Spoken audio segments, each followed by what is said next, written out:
In the city council chambers every week, Anthony Byrd says it's his goal to pursue positive change. I can change the hearts of men. I can make sure people do the right thing. I can make sure people show love and compassion. I can just be a listening ear for those who feel like they're not being heard. The District 8 representatives' advocacy started with an 80s anti-drug group called the Happy Clowns. And we traveled around the city telling kids to say no to drugs, uplifting communities. And was followed by a boy band, The New Beginning. He performed with now R&B star Usher Raymond. Our protest was through music. Our energy was through positivity. Now at the age of 44, Byrd says his protest is through his work in city government. He points to the success of Bayberry and Overlook Apartments, affordable housing in Patton Towers, job creation, and a new youth and family development center in Avondale. In response to the death of George Floyd, many have marched in the streets of Chattanooga demanding change.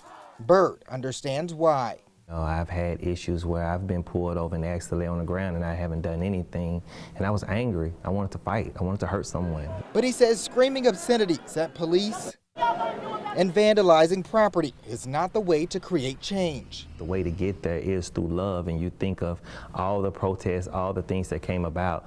Love was the key that brought us together, that allowed us to be able to sit at tables again, across from people that you know that don't like you, you know that don't care about you. Byrd was the sole vote against an amended budget last week that eliminated $150,000 from the chief of police's budget.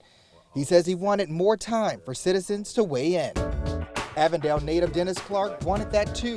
It was to allow more dialogue because people want to be heard, and that's the public, that's democracy. Clark's desire to change public policy comes from personal experiences. My brother, who was murdered of gun violence in Chattanooga, and I was like, what are we doing to help young black men get off the streets? Clark created the Chattanooga Urban Policy Institute, which helps people who were previously incarcerated get back on their feet. Black Lives Movement, to me, is a public policy movement. We're talking about how do we change systemic racism, just not in the police department, but in the judicial system, in the education system, in the banking system. His fight, like Byrd's, is not in the streets. And I think we have a system in place that deals with bad officers, bad public officials, bad public works, whatever. But we have to expand that conversation beyond just the police budget, because not everybody believes in F the police.